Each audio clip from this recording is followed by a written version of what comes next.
If you're someone who's really driven, you're good at what you do, but you keep hitting this invisible income ceiling. Maybe you're always just shy of that next big level, say 5 figures a month.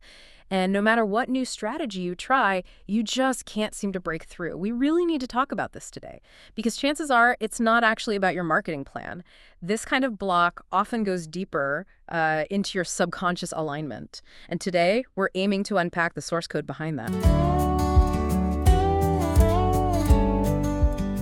That's right. What you might be experiencing is something often called the Secret Scarcity Vow in high-performance coaching. It's essentially an inherited or maybe deeply learned subconscious belief, a sort of mandate that tells you wealth is, well, dangerous, or that it's inherently corrupting, maybe even evil. This vow basically equates being a good person, having moral integrity, with having limited income. That's fascinating. Because for most ambitious people, this isn't something they consciously believe, right? Nobody wakes up and thinks, right, today I'm going to deliberately pank my biggest client deal. So if it's not conscious, where's the resistance actually coming from? How does it work? Well, that's the slightly scary part. It's physiological. Neuroscience is actually showing us that when your income starts creeping up towards a level your brain perceives as this danger zone, the point where your subconscious programming thinks you stop being safely good or pious, your amygdala fires up. The amygdala, that's the brain's fear center, the sort of primitive alarm system. Exactly. It's the survival alarm bell. So the brain basically starts running this old, very primitive survival program. It sees that potential big jump in income and essentially thinks, threat, danger. So it literally interprets more money as a threat to survival, or maybe identity? Kind of both, wrapped together. The program is incredibly simple. Avoid money equals stay safe and good. If your deep-seated identity is strongly tied to being a good, moral person, and this old programming says wealth corrupts, then your brain does the most effective thing it knows. It triggers fear, anxiety. That pulls you back into what it considers financial safety. It uses that fear to keep you aligned with the old scarcity vow. It ensures you stay, well, financially stuck maybe, but morally pure, according to its very outdated definition. Okay. So we need to unpack where this vow even originates, because it sounds like it's rarely just about one person's own experiences. We're talking deeper things here, like cultural conditioning, maybe even generational stuff. Absolutely. The sources we're looking at often trace this scarcity vow back to a couple of mainstreams. One is broad cultural narratives, things like certain religious interpretations that might link poverty with spiritual purity, and the other is more personal, like family history or trauma around money. Think about those common phrases people grow up hearing. Oh, like money is the root of all evil. Exactly that one. Or maybe you have to grind and suffer constantly to be successful. These weren't just casual remarks. They often functioned as deeply ingrained emotional boundaries about wealth. Right. And if you hear those messages enough, especially when you're young, that sort of emotional inheritance doesn't just stay as an idea in your head. It actually creates like a neurological pathway that flags significant wealth as a genuine threat to who you are, to your core identity. And that brings us right to the scientific model of personality, which really helps explain this feeling of being stuck. Basically, your current personality, which is defined by how you habitually think, act, and feel, is what creates your current personal reality, your life as it is now.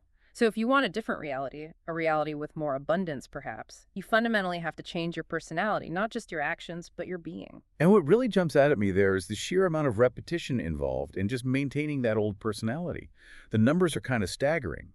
We generate something like 60,000 to 70,000 thoughts every single day. That's the estimate, yes. And here's the kicker. Around 90% of those thoughts are the same ones you had the day before and the day before that. Wow, 90%. Yeah. That constant repetition makes nerve cells fire and wire together, strengthening those connections. It forms these neurological pathways that become almost automatic, like software running constantly in the background. So by the time most of us reach, say, age 35, roughly 95% of who we are is operating as this subconscious computer program.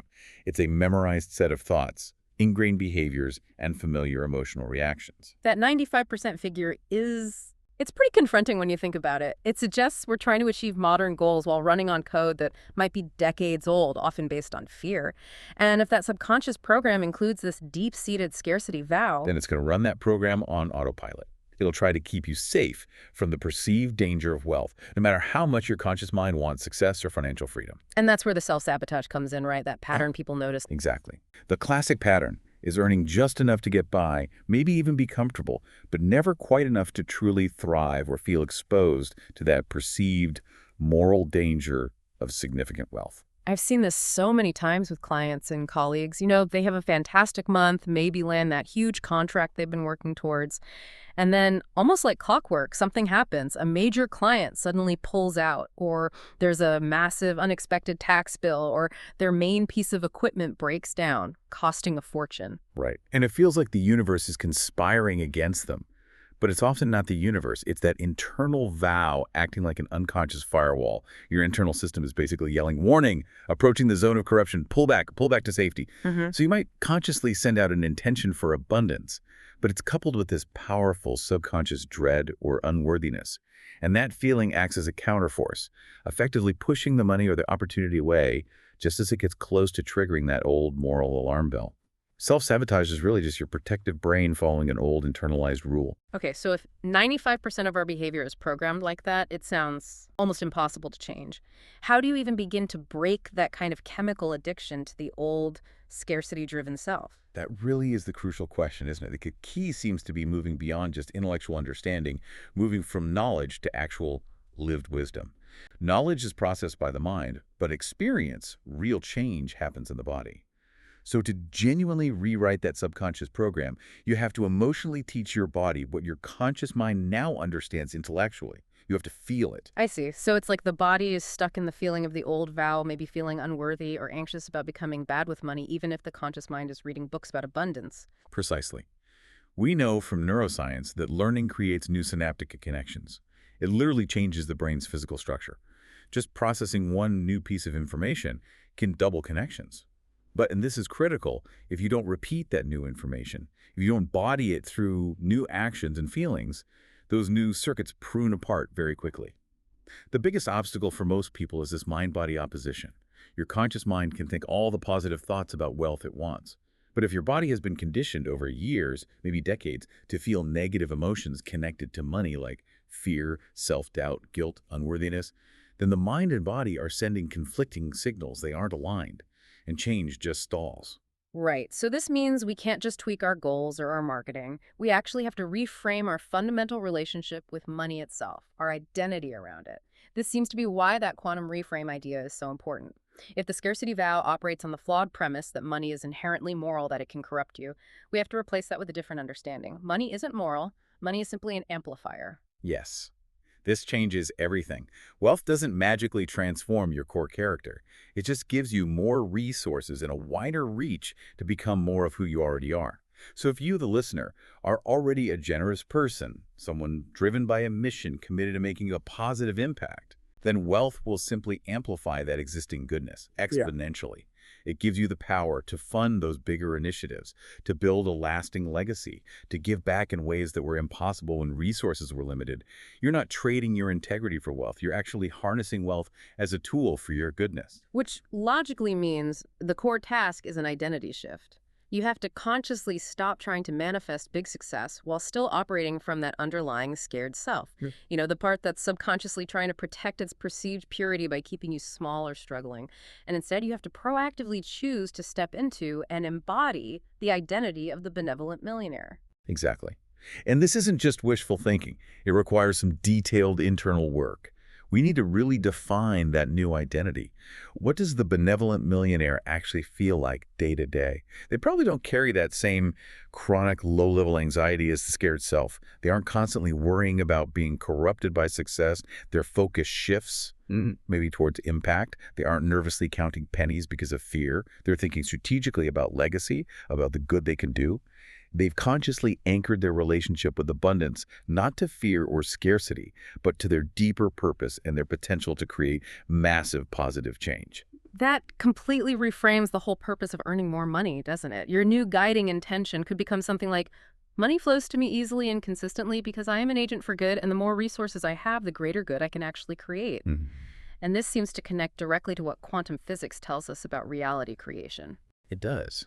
A helpful way to understand how this intention works energetically is to think of yourself like a personalized broadcasting tower.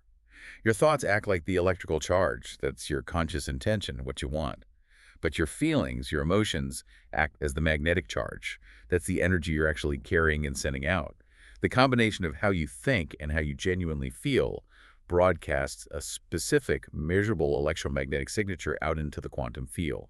And that signature is what influences the reality you attract and experience. Okay, so if I'm consciously thinking, I really want to hit $50,000 this month, but deep down I'm feeling unworthy or scared of what that means or guilty about having more, then my magnetic signal, the feeling, is basically canceling out or scrambling my electrical signal, the thought. Precisely. You remain stuck in that old Newtonian way of thinking, waiting for an external cause, like the money appearing, to create an internal effect, finally feeling wealthy or worthy. But the quantum model suggests the opposite is needed.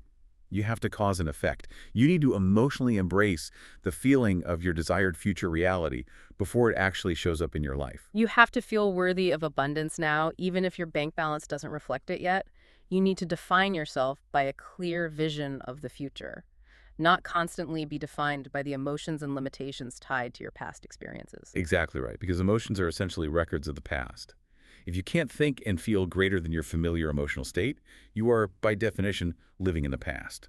And if you're living in the past, you'll just keep recreating that same past reality. This is why embodying that benevolent millionaire identity feeling at first is so crucial. Okay, let's make this really practical. Can we walk through the energetic exercise that some sources recommend for making this decisive identity shift?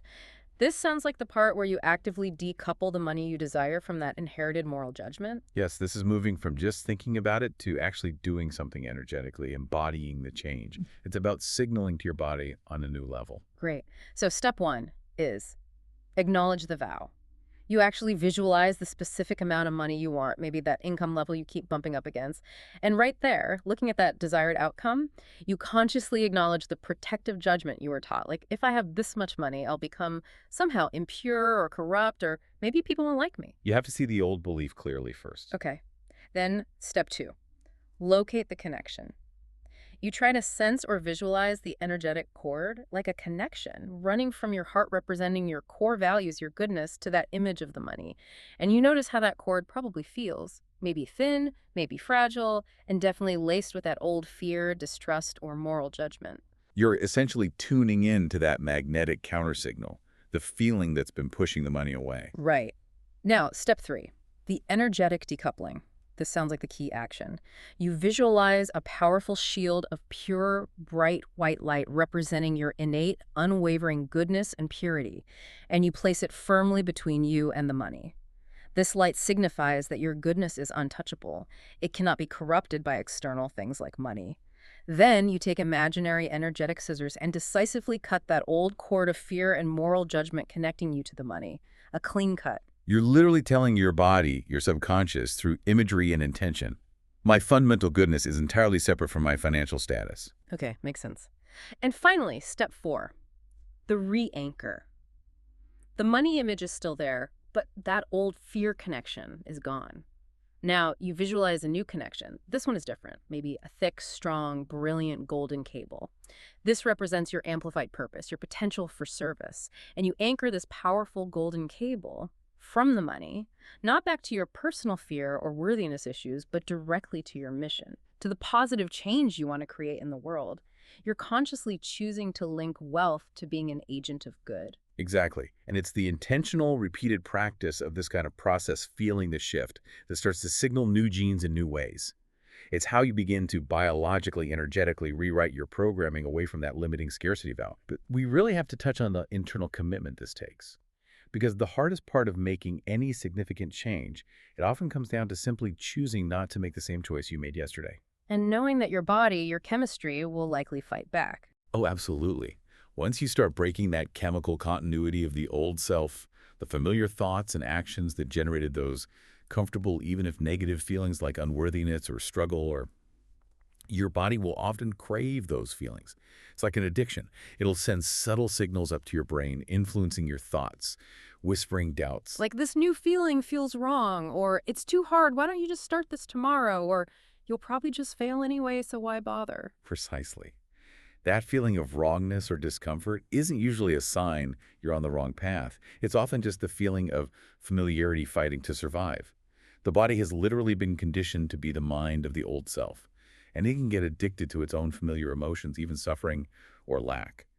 If you keep relying on external problems, that unexpected bill, the client canceling to reaffirm your emotional addiction to struggle or feeling like a victim, you'll just stay in that loop.